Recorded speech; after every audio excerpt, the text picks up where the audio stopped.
The tensions between the U.S. and North Korea seem to be intensifying by the day. The reclusive regime's new plan now threatens to fire several ballistic missiles into the waters near Guam. How will President Trump respond? Joining us now is Republican Congressman Tom Cole of Oklahoma. He is the Deputy House Whip. Good morning, Congressman.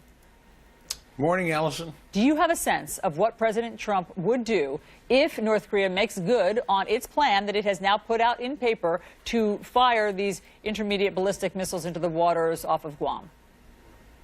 No, I don't. But I think, frankly, I think the president made his point, made it very clearly. The North Koreans should understand that they engage in provocative actions, that there'll be consequences to that.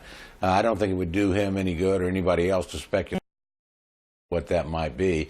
He's got a wide range of options as the President of the United States, and he's got a great set of advisors around him. I think he'll choose wisely. Do you think that the President's fire and fury comments are helpful or are increasing tension? I don't think they're increasing tensions at all. Frankly, I think he meant to be crystal clear to the North Koreans, and I think that was probably a good thing. More importantly, I think it also sent a message to China where it seems to be lost on everybody. He's had more success than anybody else in getting the Chinese to take this seriously. So I think he wants people to understand. I mean, sorry to interrupt, but when you say he's been crystal clear, but what does fire and fury mean? Well, heaven, if North Korea was to attack, American citizens on the island of Guam, American military installations, or, frankly, was to attack our allies in South Korea or Japan, they ought to know, they ought to understand there'll be an immediate retaliatory response. I mean, we have treaty obligations in those two countries, and then we obviously have an obligation to our own citizens in Guam. So there shouldn't be any doubt in their mind, and I think that's exactly what the president meant to do. But if they just fire missiles into the water off of Guam, should the U.S. take any action?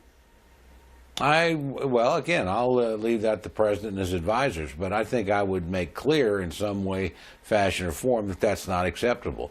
As the next step, they'll fire missiles into the water off San Francisco? Of course not. So that doesn't mean you have to do a direct attack, but it does mean you need to have some form of consequences. And I think the president is bringing other countries into this in a way, with all due respect, while we've tried in the past, we've not succeeded. Getting the Russians and the Chinese to vote with the United States on the sanctions resolution earlier this week at the UN was a major achievement. But I think that was done in part because he's projected to those powers, look, the consequences here are pretty serious. Nobody's threatening China in this way. Nobody's threatening Russia in this way. The United States shouldn't be forced to accept these kind of threats either. I want to move on to the seeming public feud is probably too strong, but the president is criticizing Senate Majority Leader Mitch McConnell for comments that Mitch McConnell said about the president not quite understanding or not having enough patience with the legislative process. This morning, President Trump tweeted, "Can you believe that Mitch McConnell, who has screamed repeal and replace for 7 years, couldn't get it done? Must repeal and replace Obamacare." Why do you think that the president is going after Mitch McConnell, who he needs for any legislative victory?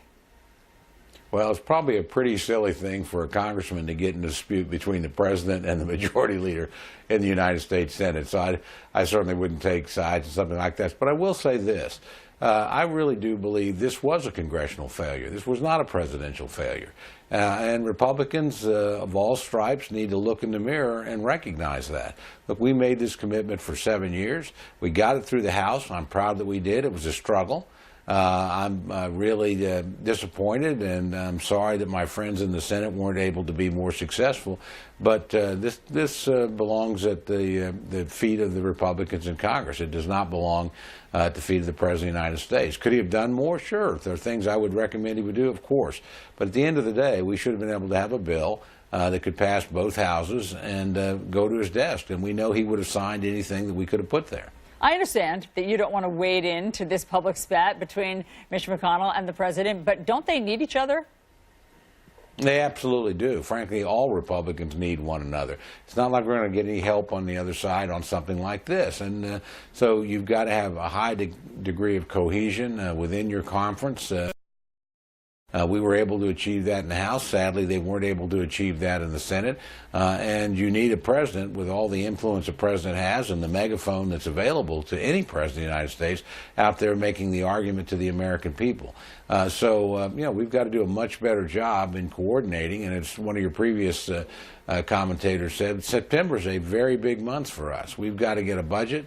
We've got to finish the appropriations process in the House. We've got to navigate the debt ceiling situation, and we've got to unveil and start the argument over tax reform. So this isn't a time that we need to throw rocks at one another, but it is a time to recognize we did not get done what we needed to do, and we've got to up our game. And if we don't, there'll be consequences for that in November of 2018.